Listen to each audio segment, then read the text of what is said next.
क्या बोले आप बताओ। इलेक्ट्रिक फील्ड है यार। इलेक्ट्रिक तो फील्ड है वो। मत करो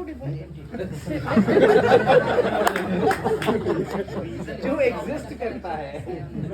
एग्जिस्ट करता है लेकिन जिसमें मास नहीं होता है, ऐसा सोच लो। तो मास से नहीं, हम तो फोर्स ऑन आप चार्ज तो डिफाइन में बात कर रहे हो ना।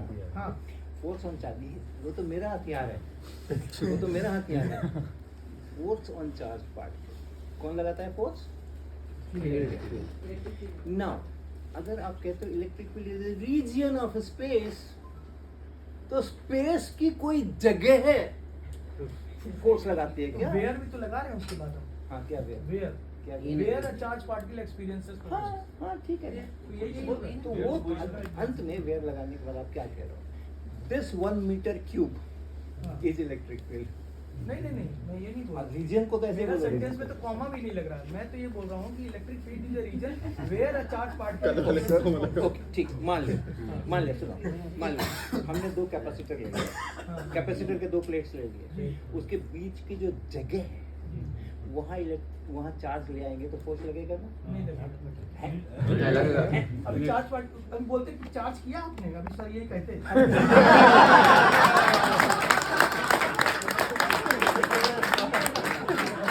काउंटर फायर हो रहा है भाई, काउंटर फायर चल रहा है।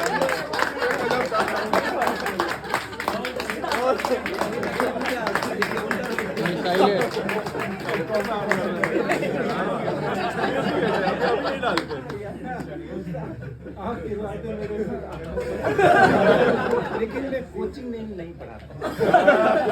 कोचिंग पढ़ाने वाले इस तरह से फंसाते हैं लोगों को।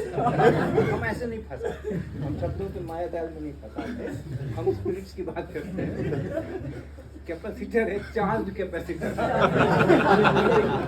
उसके बीच में हमने एक प्लस क्यू चार्ज लाया, तो फोर्स लग रहा है। अब ये फोर्स वो जगह लगा रही है कि इलेक्ट्रिक फील्ड लगा रही है? फील्ड लगा रहा है। तो जब इलेक्ट्रिक फील्ड लगा रहा है, वो जगह नहीं लगा रही, तो फील्ड को जगह क्यों बोल रहे हो? क्योंकि किसी और जगह पे चार्ज पे फोर्स नहीं ना, देखो ना, वो तो इतनी उस रीजन में ही लगेगा। ये मेरे कैपेसिटर हो गए, चार्ज दिखाई दे, तो ये रीजन हो गया ना जिसमें चार्ज रखेंगे तो फोर्स आएगा। या इसको इलेक्ट्रिक फील्ड बोलते हैं? आप तो वही बोल रहे हो, electric field region where if charge Q is brought it will experience a force। यही तो मैं कह रहा हूँ। देखो ये रीजन इसके बाहर नहीं है, ये एक रीजन है जिसमें अगर मैं चार्ज लाऊंगा तो it will experience a force. अब ये इस रीजन को, आप इस जगह को बोल रहे हो ना इलेक्ट्रिक फील्ड। इलेक्ट्रिक फील्ड तो पॉइंट बाय पॉइंट होता है सर। हर एक पॉइंट पे होता है। इलेक्ट्रिक फील्ड तो पॉइंट बाय पॉइंट होता है, इतनी बड़ी जगह को थोड़ी बोलते हैं इलेक्ट्रिक फील्ड।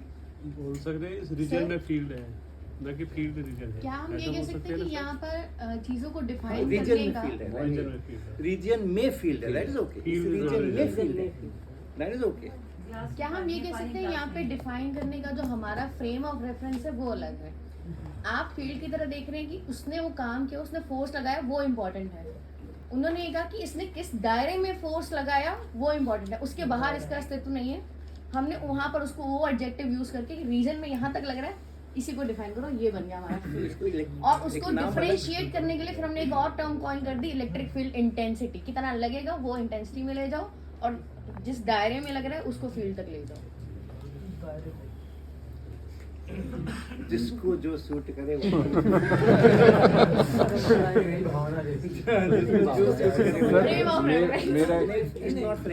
मतलब हमारे सोचने का फ्रेम, हम कहाँ से दे सोचने।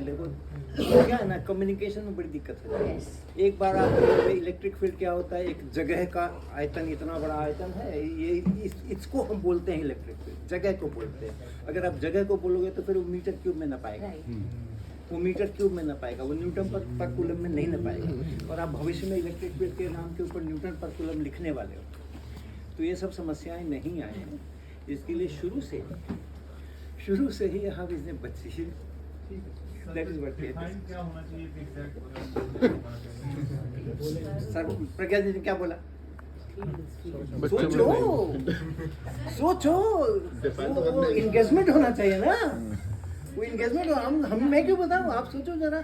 मैंने आपको एक प्रॉब्लम दे दिया जो हम कह रहे हैं उसके अंदर में क्या प्रॉब्लम है हमने दे दिया, अब उसको हम कैसे उसकी रेमेडी करेंगे वो आप सोच करके ना। Please tell if this sentence is correct. Electron is a fundamental particle which at times becomes a field particle. Field particle.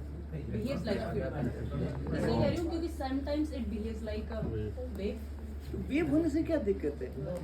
जैसे लाइट को पार्टिकल होने से कोई दिक्कत नहीं है। लाइट का पार्टिकल नेचर शो होता है ना, तो फोटोन होता है ना, होता है ना, लाइट पार्टिकल है, इसमें तो कोई दिक्कत नहीं। इलेक्ट्रॉन तो इलेक्ट्रॉन वेव है, उसमें क्या दिक्कत है? दिक्कत एसोसिएटेड विद क्यों? लगती नहीं।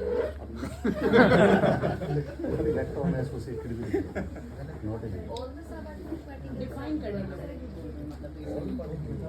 नहीं, ऐसा मत बोलो कि इलेक्ट्रॉन का फील्ड बन जाता है, इलेक्ट्रॉन या वो फील्ड पार्टिकल बन जाता है। वो फील्ड पार्टिकल बन जाता है। आई डोंट नो, वो फिर हम इसमें आपने कहा light comes in the this field category. जब आपने कहा the universe is defined as material and light comes in this field category. Field की भी और कैटेगरीज हैं क्या? फील्ड भी फर्दर वो हो रही है, इलेक्ट्रिक फील्ड है, मैग्नेटिक फील्ड है, ग्रेविटेशनल फील्ड है, और फिर वेव, फील्ड और वेव। वेव्स है, वेव्स है। वेव ही फील्ड Wave है। is a term which comes under this umbrella term of field. Wave is nature. आपने लाइट को हम वेव, साउंड को भी तो वेव कहते हैं। साउंड को भी wave it doesn't come under the umbrella of field. देखो इलेक्ट्रॉन जब वेव नेचर शो करता है तब भी तो मास है ना उसका, so it is in the material category.